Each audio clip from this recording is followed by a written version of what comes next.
What's happening, folks? Back with another reaction, back with some more Soft Cell, and we're returning to Cruelty Without Beauty. Thank you again to Kim, as well as to Han Solo, who shared Soft Cell material in the earlier phase of this journey.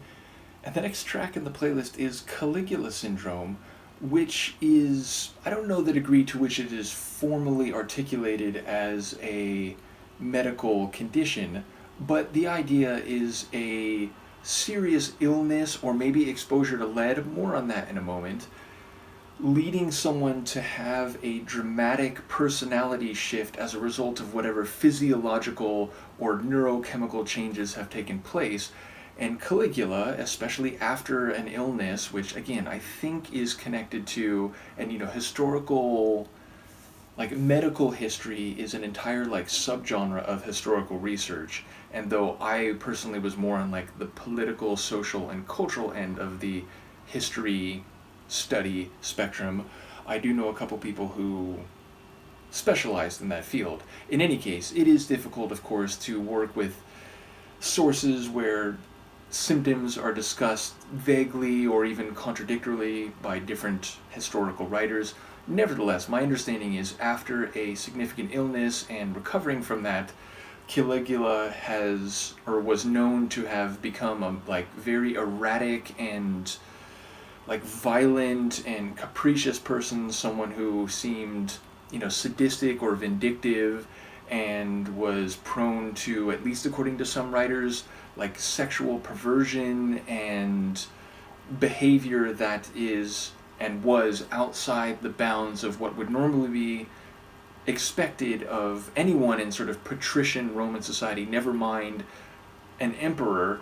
And famously and perhaps apocryphally wanted to make his favorite horse a consul in the Roman Senate and so on. Bottom line, in the latter stages of his life, Caligula is known to have been or is written to have been, a very erratic emperor, and one that was vicious, cruel, and or violent.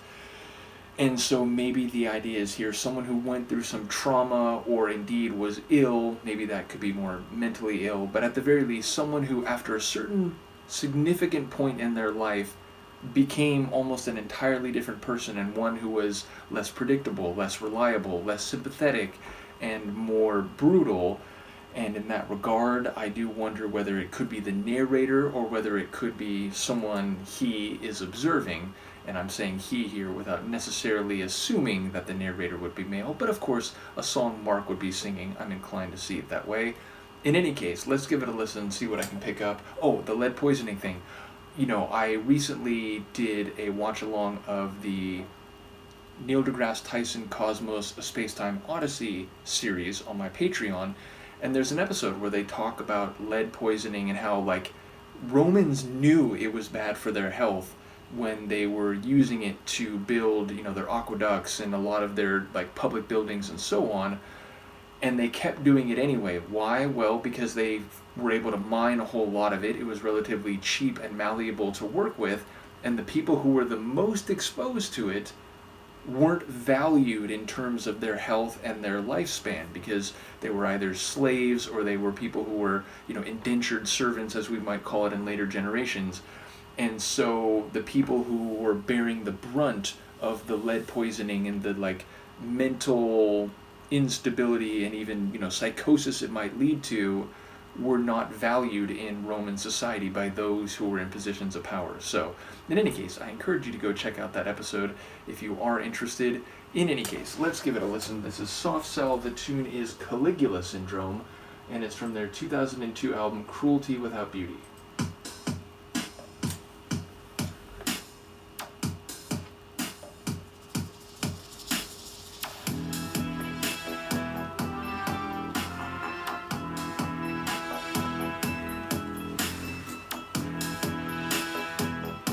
Almost sounds ominous and imperial. I want to see you crawl as I drive by in my big black car, with police outriders and 100 guards, looking drop dead gorgeous, dressed up to the nines. in the skins of several species in decline. Oh. As I set fire to your houses and your cars, I'll be dancing like a dervish in the sparks. Is this what true power feels like? Racing around my veins like a motorbike. It's the fall of Rome, my Caligula syndrome. It's the fall of Rome, my Caligula syndrome.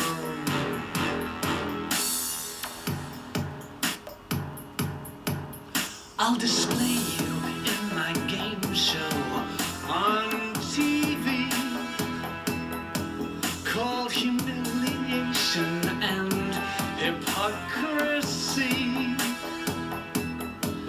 Throw an orgy for the dissolute and the damned. Every kind of deviation on demand. So worship me and fall down on your knees, or I'll unleash another chemical disease. Is this what true power feels like? Racing around my veins like a motorbike. It's the fall of Rome, my Caligula syndrome.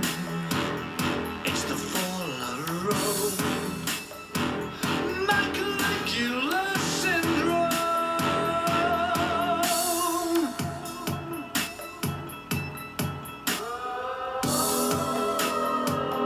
Oh.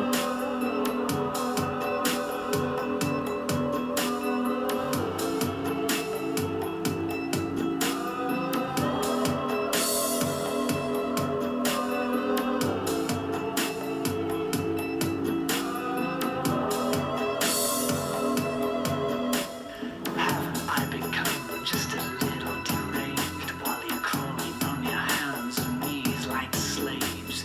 Am I so desirable? You're ever so destructible. Do you think this party's ever gonna end?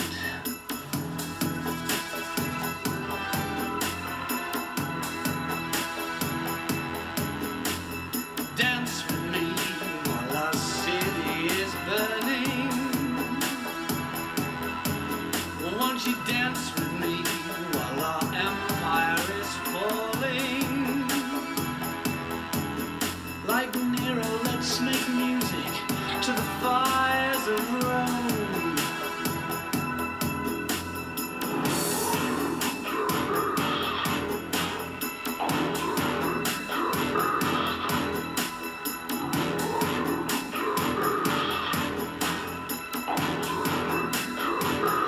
My Caligula syndrome.